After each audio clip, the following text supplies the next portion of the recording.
What if everything you believed about the greatest escape in human history was only a glimpse of a story far deeper, far more powerful than anyone could ever imagine, so layered with divine precision, that even the most skeptical mind cannot walk away unchanged? 3 million people.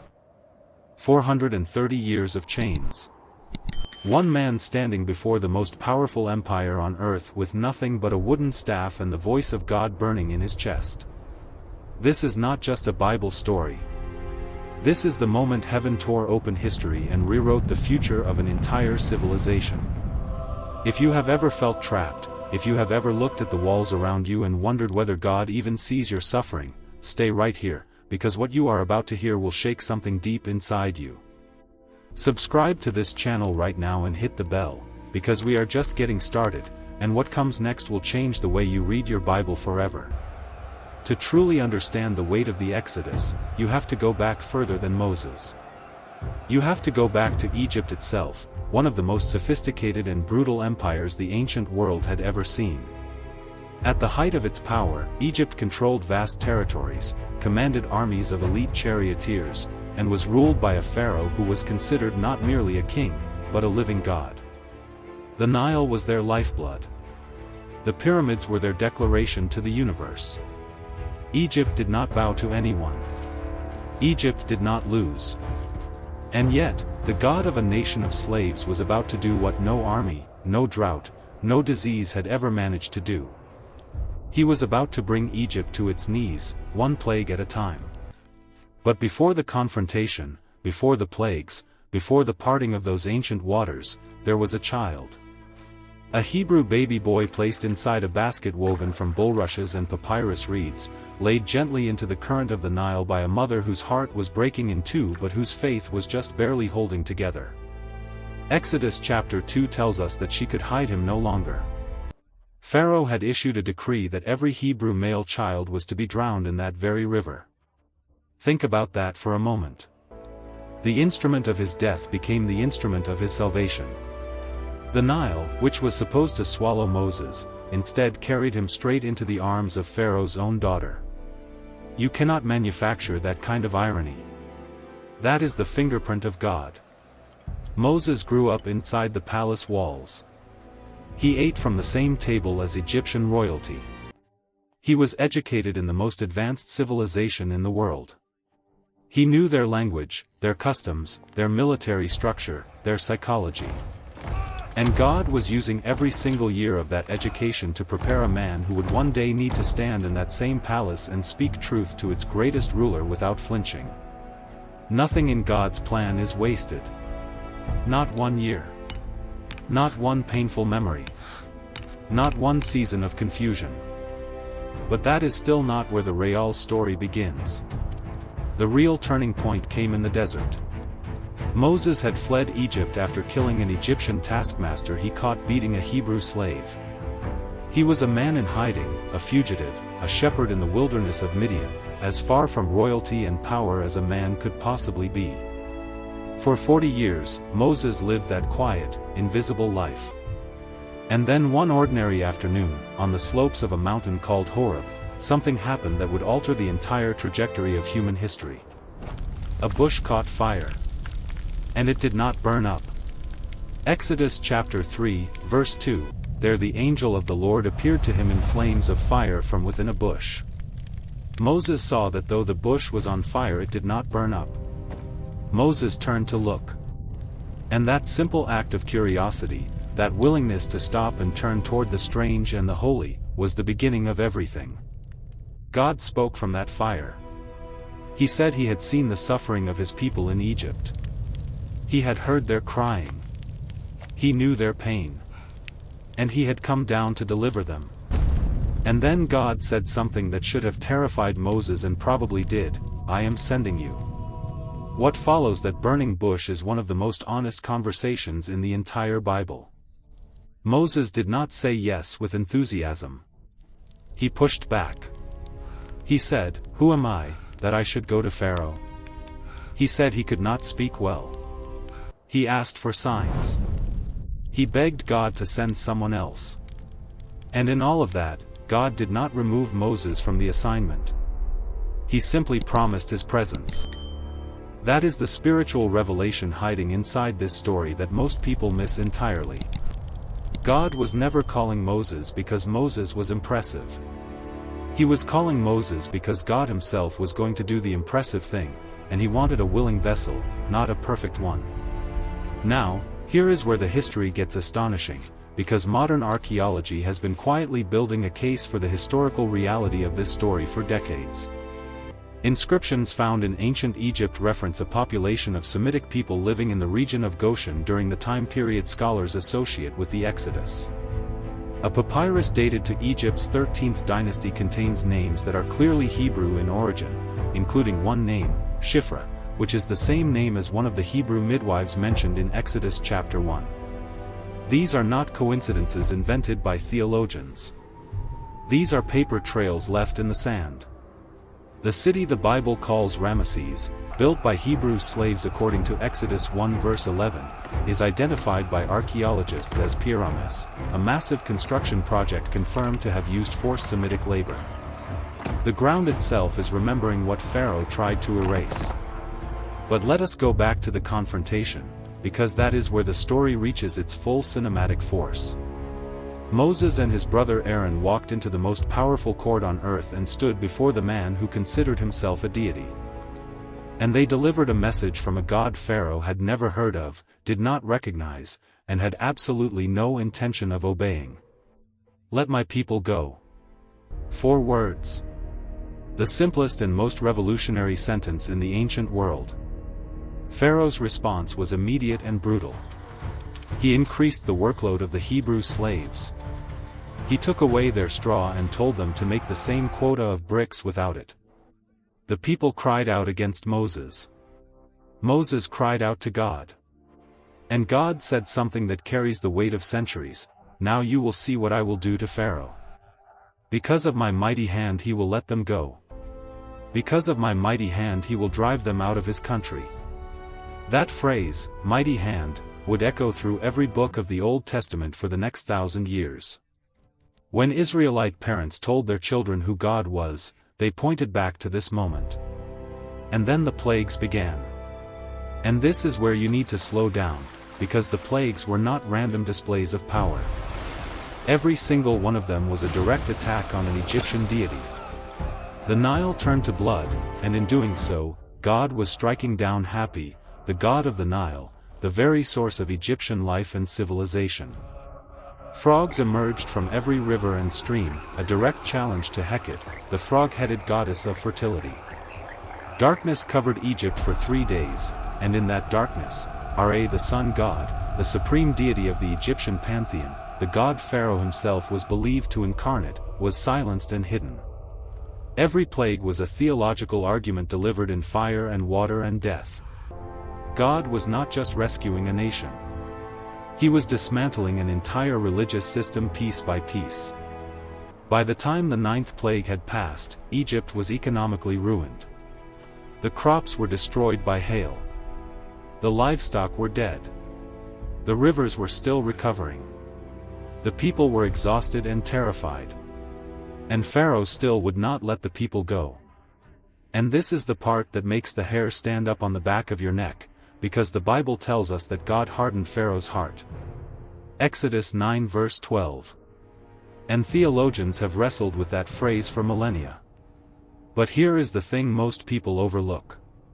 Earlier in the narrative, Pharaoh hardened his own heart first, repeatedly, before God ever hardened it. Pharaoh chose pride. Pharaoh chose power. Pharaoh chose ego over reality, over evidence, over the destruction he could see with his own eyes. And at some point, God simply confirmed the direction that man had already chosen for himself. That is the terrifying theology of this story. God does not force anyone into rebellion. But he will also not keep indefinitely interrupting the consequences of the rebellion you freely chose. And then came the 10th plague. The one that changed everything. The death of the firstborn. Before that final night descended on Egypt, God gave his people an instruction that was both intimate and profound. Take a lamb. A perfect lamb, without blemish. Slaughter it at twilight. Take its blood and mark your doorposts with it. Eat the meal with your sandals on your feet, your staff in your hand, and your cloak tucked into your belt. Eat it in haste. Because tonight, you leave. Tonight, 430 years of captivity end. Tonight, the God of Abraham, Isaac, and Jacob comes to collect his people. Exodus 12 verse 12 records God's own words about what was about to happen.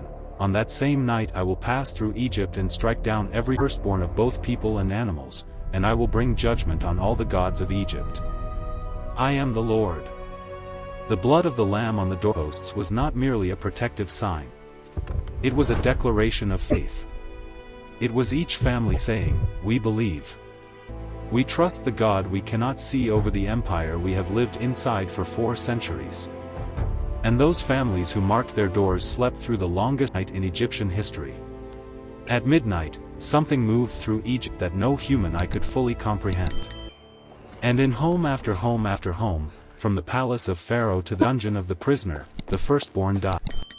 Exodus 12, verse 30, Pharaoh and all his officials and all the Egyptians got up during the night, and there was loud wailing in Egypt, for there was not a house without someone dead. In the Hebrew houses, protected by that crimson mark on the doorpost, children slept. Parents held their breath. The angel of death passed over. Now here is the spiritual revelation that changes everything, and this is the moment you have been waiting for, so do not look away.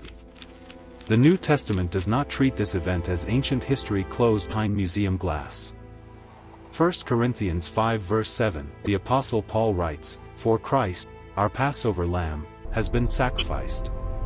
The Lamb of Exodus was not the end of the story. It was the preview. Every drop of blood on those doorposts in Egypt was pointing forward across 15 centuries to a hill outside Jerusalem, where a perfect lamb without blemish would be sacrificed so that the angel of death would pass over every soul that shelters beneath his blood. The Exodus was not just the liberation of a nation from slavery. It was the original blueprint of salvation itself. If you are watching this and you have never stopped to understand what Passover really means, what it was always pointing toward, share this video right now with someone who needs to hear this, because this connection between the blood of the Lamb in Egypt and the blood of Christ on the cross is one of the most staggering theological threads in the entire Bible, and most people will live their whole lives without seeing it. But back to that night in Egypt, because the story is not over. Not even close. Pharaoh summoned Moses in the darkness of midnight.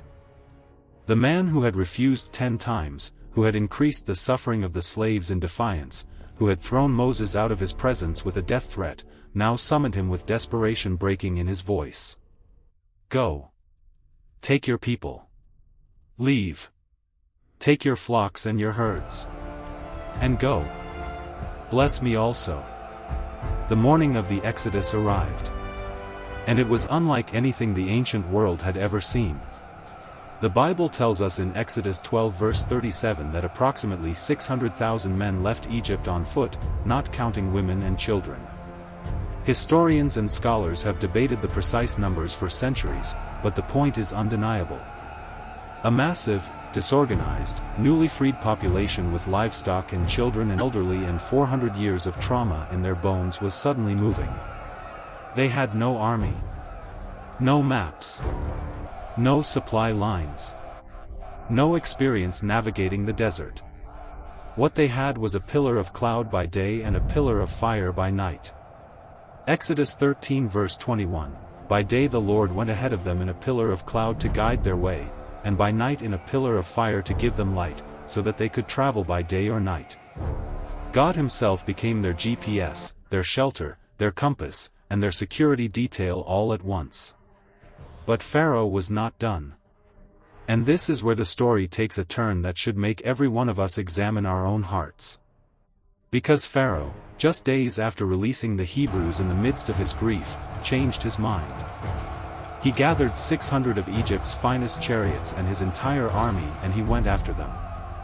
And when the Israelites looked up and saw the Egyptian army approaching from behind, with the Red Sea directly in front of them, they did what most human beings do when they are trapped between an impossible obstacle and an approaching enemy. They panicked.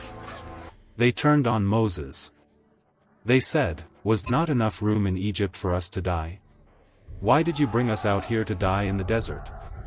And Moses said something that should be tattooed on the wall of every person who has ever stood at an impossible crossroads. Exodus 14, verse 13 and 14, "Do not be afraid. Stand firm and you will see the deliverance the Lord will bring you today. The Egyptians you see today you will never see again. The Lord will fight for you. You need only to be still. You need only to be still." That sentence, spoken at the edge of an uncrossable sea with an army at your back, is not passive resignation. It is the most aggressive form of faith in the Bible. It is the decision to trust the God who parted nothing yet, the God whose plan you cannot see, whose timing you cannot calculate, whose method you cannot predict. It is the decision to stand and leave before the miracle arrives. And then Moses stretched out his hand over the sea. And Exodus 14 tells us that God drove the sea back with a strong east wind all night and turned it into dry land. The waters were divided. The Israelites walked through on dry ground with a wall of water on their right and a wall of water on their left. Think about what that moment felt like. 3 million people, walking on a path that did not exist an hour ago, with the sea standing up on both sides like living walls, the sound of the wind, the smell of the deep water, their sandals on ground that had not seen air in millennia. Children reaching out to touch the walls of water and being pulled back by their mothers. Old men who had been born into slavery shuffling forward with tears streaming down their faces into a freedom they had never known and had almost stopped believing was possible. There is no piece of cinema that has ever fully captured what that night must have felt like. The Egyptian army followed them in. And then God told Moses to stretch out his hand again. And the waters came crashing back. Exodus 14 verse 28, the water flowed back and covered the chariots and horsemen, the entire army of Pharaoh that had followed the Israelites into the sea. Not one of them survived. On the other shore, Moses and all of Israel stood in silence for a moment that was too enormous to immediately process. And then Miriam, Moses' sister, picked up a tambourine. And she led the women in a song of praise that is recorded in Exodus 15 as one of the oldest pieces of Hebrew poetry in existence. The Lord is my strength and my defense. He has become my salvation. He is my God, and I will praise him. The women danced. The men wept. A nation that had been slaves 12 hours ago was now standing on the other side of the impossible, catching their breath on the shores of freedom. But the journey was just beginning. And here is the piece of the story that speaks directly to you and to me today, because the promised land was not on the other side of the Red Sea. It was still weeks away. The desert was still ahead. The manna had not yet fallen. The rock had not yet given water. The laws had not yet been given at Sinai. God had delivered them from Egypt, but the formation of who they would become was still a process that would take years. And for many of them, it would take longer than they expected, precisely because freedom from a place is not the same thing as freedom from the identity that place put inside you. The chains on their wrists were gone. But the chains in their minds would take much longer to break. Deuteronomy 8 verse 2 says, "Remember how the Lord your God led you all the way in the wilderness these 40 years, to humble and test you in order to know what was in your heart, whether or not you would keep his commands." The wilderness was not a punishment. It was a classroom. Every hunger pain that preceded the manna was a lesson in dependence. Every thirst that preceded the water from the rock was a lesson in trust. Every morning that the pillar of cloud appeared was a lesson in the faithfulness of a God who shows up, who keeps showing up, who never once stopped showing up even when his people complained, doubted, rebelled, and wished they were back in Egypt. And that is the part of this story that might be the most uncomfortably relevant to your life right now. Because there are people watching this video who have been delivered from something. You left the addiction, the toxic relationship, the dead-end life, the spiritual emptiness that felt like slow suffocation. God brought you out. But you are still in the desert. The promised land is visible on the horizon, but the in-between is harder than you expected. And some days, if you are honest, You look back at Egypt and wonder if slavery was not easier than this freedom that does not yet feel like what you were promised. But here is what the God of the Exodus wants you to hear today. The same God who split the Red Sea is the same God who is walking with you through the desert. The pillar of cloud has not disappeared. The manna is still falling, even if it looks different from what you expected it to look like. He did not bring you out of Egypt to abandon you in the wilderness. He brought you out of Egypt to bring you all the way through. Jeremiah 29:11 says, "For I know the plans I have for you, declares the Lord, plans to prosper you and not to harm you, plans to give you hope and a future." That promise was not spoken to a comfortable people living in abundance. It was spoken to a people in exile, in the wilderness, in the hard middle of their story, the people who did not yet see how it ended but who were being called to trust the God who did. The Exodus is not ancient history filed away in a dusty theological archive. It is the story of a God who sees, who hears, who comes down, who parts the uncrossable, who turns the very weapon meant to kill you into the vehicle that saves you. And it is a story that is still being written, in your life, in your situation, in the circumstances that feel too big and too heavy and too old to ever change. If this video moved something in you today, if this history, this archaeology, this theology cracked something open in your chest, do something with that feeling right now. Leave a comment below and tell us what your Red Sea is. Tell us what you are standing in front of, because this community believes in a God who still parts waters. Share this video with someone who needs to remember that the same God who walked 3 million slaves out of the most powerful empire on earth has not retired, has not grown tired, and has not forgotten your name. The story of the Exodus is the story of a God who makes a way where there is no way. And your story is not over yet.